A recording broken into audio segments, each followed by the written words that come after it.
विद्यार्थी मित्रों जो विडियो झांखो देखातो होय तो सेटिंग में जईने क्वॉलिटी में जईने हायर पिक्चर क्वॉलिटी अथवा 720 पिक्सल पर क्लिक कर नाखवानुं एटले तमारो विडियो एकदम क्लीन देखाशे।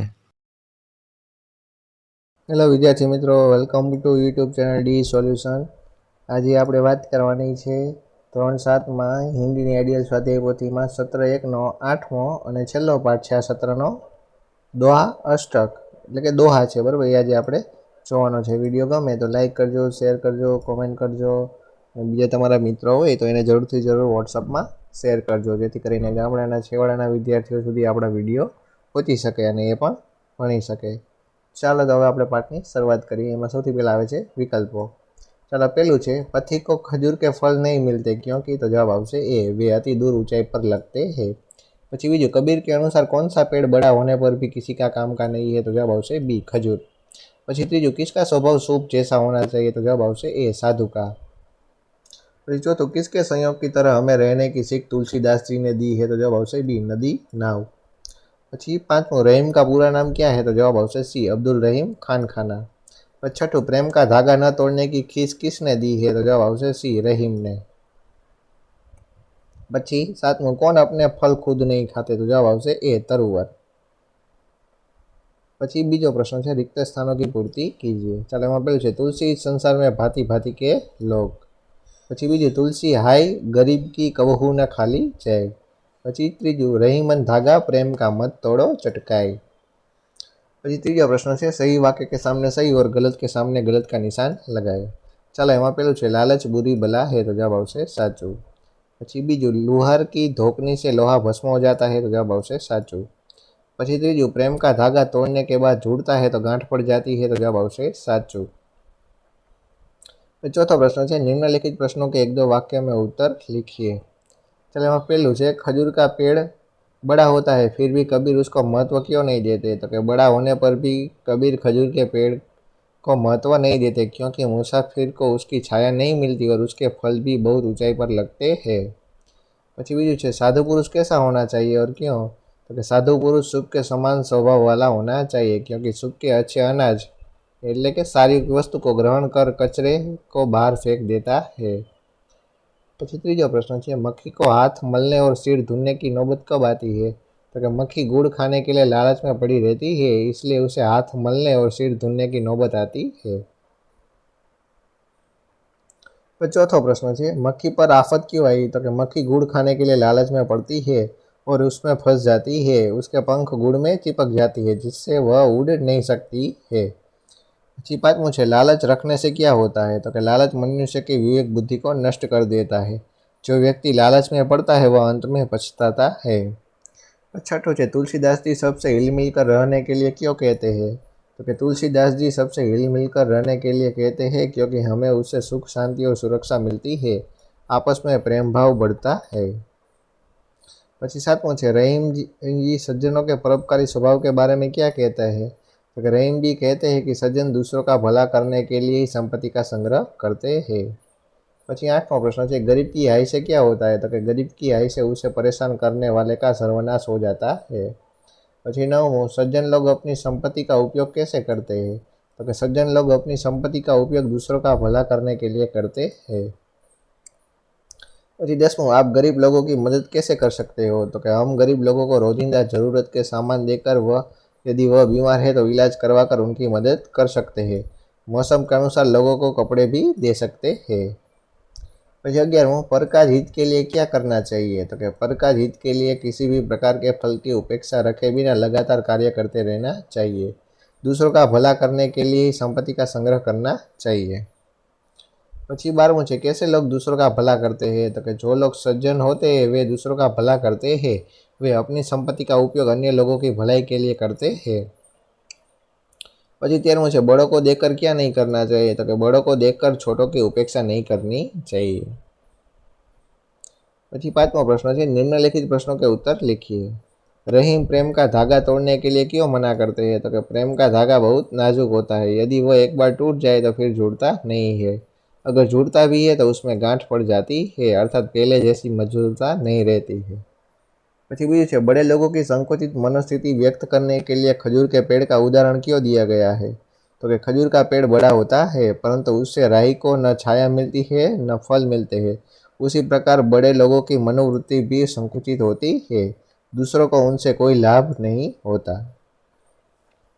પછી ત્રીજો પ્રશ્ન છે, कबीर लालच को क्यों बुरी चीज कहते हैं?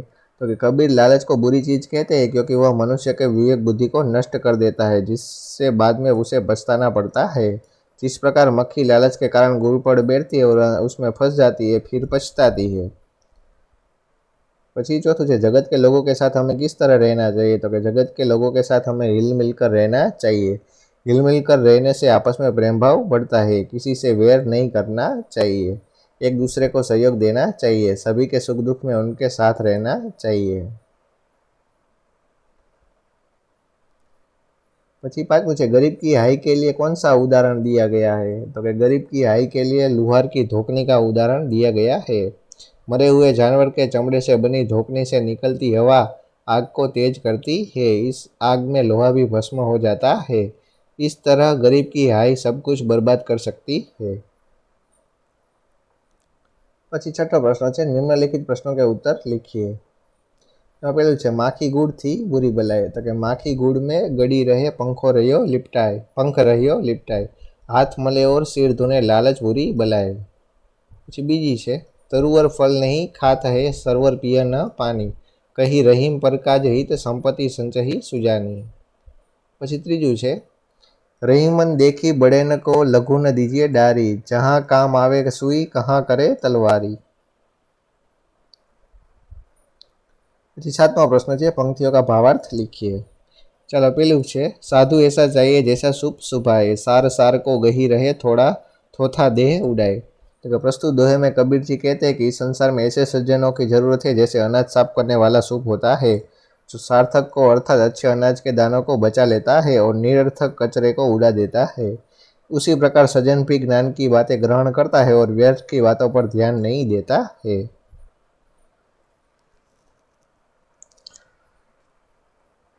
પછી બીજી છે, तुलसी हाई गरीब की कबहू न खाली जाए, मुँहे ढोर के चाम से लोह भस्म हो जाए। तो कि तुलसीदास जी कहते हैं कि गरीब को कभी भी सताना नहीं चाहिए, गरीब की बददुआ से हमारा नुकसान होता है। मरे हुए पशु के चमड़े से बनी धोकनी से लोहा भस्म हो जाता है, तो जीवित व्यक्ति की हाई क्या नहीं कर सकती, सताने वाले को वह सर्वनाशी कर देती है। इसलिए गरीब व्यक्ति को सताना नहीं चाहिए। પછી ત્રીજો પ્રશ્ન છે, રહીમન देखी बड़े को लघु न दीजिए डारी, जहाँ काम आवे सुई कहाँ करे तलवारी। तो प्रस्तुत दोहे में रहीम कहते हैं कि बड़ों को देखकर छोटों को अपमान नहीं करना चाहिए, क्योंकि जहाँ छोटे का काम होता है वहाँ बड़ा कुछ नहीं कर सकता, जैसे कि सुई के काम को तलवार नहीं कर सकती।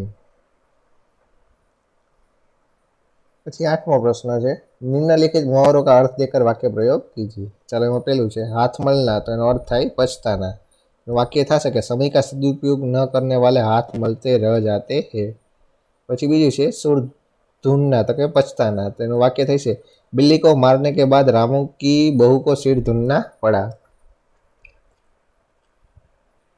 ત્રીજું છે, हिल मिल कर चलना, એટલે કે सहयोग करना, तो એનું वाक्य था कि हमें सभी के साथ हिल मिल कर चलना चाहिए। પછી ચોથું છે, लोह भस्म हो जाना, तो कि कठिन चीज का भी नाश होना।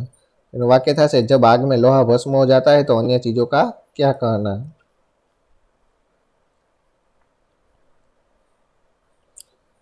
પછી નવમો પ્રશ્ન છે, सूचना अनुसार लिखिए। चलो एમાં પેલું છે, रेखांकित शब्दों का प्रश्नवाचक सर्वनाम और संबंधवाचक सर्वनाम में वर्गीकृत कीजिए। चलो પેલું वाक्य છે, प्रश्नवाचक છે કે संबंधवाचक? तो કે જેસી કરની વેસી બને, તો અહીંયા જેસી અને વેસી શું છે? તો કે संबंधवाचक सर्वनाम है। પછી બીજું છે, आज का इनाम किसे लगेगा, एमां किसे શું છે? તો કે પ્રશ્નવાચક સર્વનામ। પછી ત્રીજામાં जो चलता रहेगा वह मंजिल तक पहुंचेगा, तो एमां जो અને वह શું છે? તો કે સંબંધવાચક સર્વનામ। પછી ચોથું છે, वह कौन आ रहा है, એમાં कौन શું છે? તો કે પ્રશ્નવાચક। પછી जिसकी उसकी, तो के संबंधवाचक। પછી किसने, तो के प्रश्न। क्या, तो के प्रश्नवाचक। किसने, तो के प्रश्नवाचक। क्या, तो के प्रश्नवाचक। પછી जो અને वह, तो के संबंधवाचक। પછી जिसकी અને उसकी, तो संबंधवाचक। जैसा અને वैसा, तो के संबंधवाचक। चलो પછી આગળ બીજો પ્રશ્ન છે, निम्नलिखित शब्दों से प्रश्नवाचक वाक्य बनाइए। चलो शब्द आप्यो છે क्या, तो एनी परथी प्रश्न वाक्य बनावो। तो कि तुम क्या चाहते हो, પછી બીજું છે कौन, तो कि इसका उत्तर कौन देगा। પછી ત્રીજું છે किसका, तो यह घर किसका है। પછી ચોથું છે किसे, तो वो किसे ढूंढ रहा है। પછી પાંચમું છે कहाँ, तो कि तुम कहाँ जा रहे हो। પછી छठું છે क्यों, तो कि आप कल सभा में क्यों नहीं आए थे। પછી સાતમું છે क्यों, तो कि तुम ऐसा क्यों बोल रहे हो। પછી આગળ આવે છે ત્રીજું, નિમ્નલિખિત વાક્यों में उचित विराम चिन्ह लगाकर वाक्य फिर से लिखिए। ચાલો એમાં પહેલું છે चिड़िया चिड़िया कब खुशी के गीत गाती है, तो पाछળ આવશે પ્રશ્નાર્થ ચિહ્ન, બરાબર। પછી બીજું છે જલ ही जीवन है, तो પાછળ આવશે પૂર્ણ વિરામ। પછી નર્મદા, પછી અલ્પવિરામ, પછી તાપી, પછી અલ્પવિરામ, સાબરમતી, અલ્પવિરામ, મહીસાગર आदि गुजरात की बड़ी नदियाँ है, અને પાછળ આવશે પૂર્ણ વિરામ। તો ચોથું છે વાહ, પછી ઉદ્ગાર ચિહ્ન, कितना सुंदर दृश्य है, પાછળ આવશે ઉદ્ગાર ચિહ્ન। પછી આગળ આવે છે 10મો પ્રશ્ન, मातृभाषा में अनुवाद कीजिए। राजा भोज ने रथ रोका और किसान के पास जाकर कहा, तो राजा भोजे रथ रोक्यो અને ખેડૂત પાસે જઈને કહ્યું, ભલે આદમી तुम यह क्या अत्याचार कर रहे हो, तो कि भला मानस તમે આ કેવો અત્યાચાર કરી રહ્યા છો। भला कई स्त्री को भी हल में जोता जाता है, तो कि अरे कोई स्त्री ने पण શું હળની જોડે જોડે નોતરે છે। પછી આગળ આવે છે 11મું, શબ્દ समूह के लिए एक शब्द लिखिए। अनाज साफ करने का एक साधन, तो એને કહેવાય सूप। પછી બીજું છે નિકમ્મી ચીજ, એટલે કે થોથા। પછી આગળ આવે છે 12મો પ્રશ્ન, સમાનાર્થી શબ્દ। पंथी એટલે કે રાહી, સાર એટલે કે નિષ્કર્ષ, બલાઈ તો કે આપત્તિ, હાય એટલે કે બદદુઆ, ભસ્મ એટલે કે રાખ, ચટકાઈ એટલે કે શીઘ્ર, તરુવર એટલે કે વૃક્ષ, સરોવર એટલે કે સરોવર, સુજાની એટલે કે ચતુર। પછી 13મો પ્રશ્ન છે વિલોમ શબ્દ એટલે કે વિરોધાર્થી શબ્દ। સત્યનું વિરોધી જૂઠ, સ્વકાજનું પરકાજ, પ્રેમનું નફરત, મૃતનું જીવિત, બુરાનું અચ્છા, આદરનું અનાદર, નજદીકનું દૂર, ધનીનું નિર્ધન, छोटाનું बड़ा, गरीबનું अमीर, धूपનું વિરોધી છાંવ। પછી 14મો પ્રશ્ન છે ઉચિત પ્રશ્નવાચક સર્વનામ चुनकर लिखिए। यह किसकी गाड़ी है, तो કે આમાં સર્વનામ આવશે किसकी। પછી બીજું છે आप मेरे लिए क्या लाए हैं, तो કે क्या। પછી ત્રીજું છે आपका नाम क्या है, तो કે क्या। પછી ચોથું છે आपका घर कहाँ है, तो કે कहाँ। પછી આગળ આવે છે 15મું લેખન કાર્ય। મોબાઈલ કા ઉપયોગ જીવન में लाभदायी છે કે હાનિકારક, અને ક્યો અને अपने વિચાર લખીએ। એટલે કે મોબાઈલનો ઉપયોગ આપણા જીવનમાં લાભદાયી છે કે હાનિકારક છે, આજે આપણે લખવાનું છે, બરાબર છે। ચાલો એના વિશે લખીએ। तो कि मोबाइल फ़ोन का उपयोग कर हम एक दूसरे से सरलता से बात कर सकते हैं।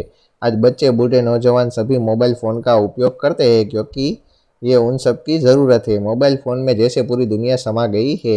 हम इंटरनेट की मदद से सरलता से जानकारी प्राप्त कर सकते हैं। इंटरनेट के द्वारा पढ़ाई भी कर सकते हैं। विदेश में बैठे हमारे परिवार के लोगों से सरलता से बातचीत कर सकते हैं। घर बैठे ही अनेक प्रकार के काम किए जा सकते हैं, बिल चुकाए जा सकते हैं। जहाँ इसके अनेक लाभ है, वहीं कई हानियाँ भी है। लंबे समय तक मोबाइल का उपयोग करने पर आंखों पर उसका बुरा प्रभाव पड़ता है, आंखें कमज़ोर हो जाती है। अधिक उपयोग से दिमाग पर भी प्रभाव पड़ता है। लोग वाहन चलाते समय भी इसका उपयोग करते हैं, जिसके कारण दुर्घटना के शिकार भी होते हैं। तो ચાલો અહીંયા તમારો પાઠ થાય છે પૂરો।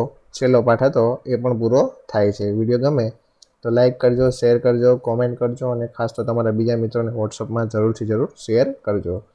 આ છેલ્લો પાઠ હતો પૂરો થઈ ગયો છે, અને બીજા સેમના વિડીયો મૂકી દીધેલા છે, બરાબર છે। એટલે પ્લેલિસ્ટમાં જઈને પણ તમે જોઈ શકશો। ચાલો તો વળી પાછા મળશું નવા વિડીયોમાં, ત્યાં સુધી જોતા રહો આપણી ચેનલ ડી સોલ્યુશન।